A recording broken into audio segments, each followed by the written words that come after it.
to the third in the series on Chun Taekwondo counter-attack techniques. We're going to look at techniques number 5 and 6 today.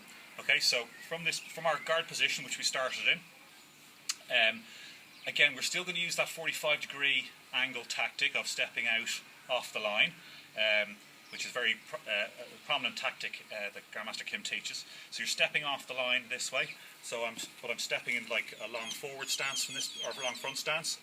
I'm going to block by bringing my blocking arm, my right arm in this case, to the inside of my left arm. So this cross arm position is done with the blocking arm on the inside, not on the outside. Okay, so some schools teach it on the outside.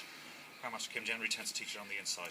You're going to block outwards using the outer edge of the forearm, and then from this position here, you're going to throw a punch right into the ribs. Okay, so from this position here, the punch could be, the usual one would be an upset punch or an uppercut straight into the ribs this way.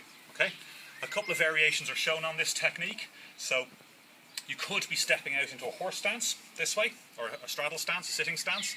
And you could also be throwing a vertical punch, a straight punch, as well as the uppercut. Okay. The other option as well is, especially on the uppercut, the upset punch, you can actually turn into the technique, so you can get an extra bit of body power, a bit of dynamics into the technique. Okay. So from here you could go one and then turn as you're striking. Okay. The point of the technique is obviously that you are blocking with the outside edge of the arm from the inside, and that you're punching into the ribs on that side. Okay. The beautiful thing about punching the ribs on that side is they protect the liver, and if you hit somebody in the ribs on that side, it's actually more effective than hitting them on the ribs on the other side because of the impact to the liver. Okay. Irrespective of whether the ribs are protecting the liver, it's still, a lot of the vibration goes through the liver, and you can drop somebody quite easily. Okay. You just have to aim for the ribs, low ribs, bang, you get them. Okay. So from this position, stepping out, technique 5, block and up. Yeah, so from this position, faster, so block and uppercut. Okay. Technique number 6, we're going out to the other angle. Okay, so we're stepping to the outside here. Again, same thing. You could either be going into a longer forward stance, and again, the block is done. The left arm is on the inside of the right arm when we're doing it, and we're blocking out like so.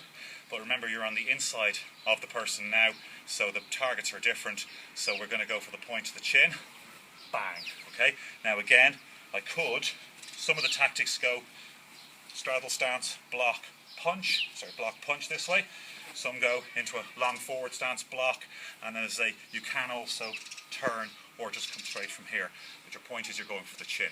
If the person's right side forwards and you're hitting them directly on the centre line on the chin, they will have no balance whatsoever. So not only are you going to get the whack on the chin, which should knock them back, but they're also likely to go down because they've got nothing behind them to hold them up. Okay, so they've got a great balance disadvantage. Okay, so again, to quickly review technique number 5 from this position here.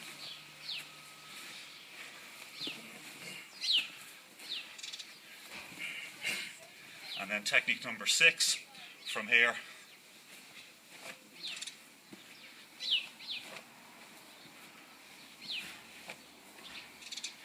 Really easy. Okay, so instead of using our foot techniques, which we did in the first 4 techniques, we're starting to rely now more on punching techniques in technique number 5 and 6. Excellent. Practice those.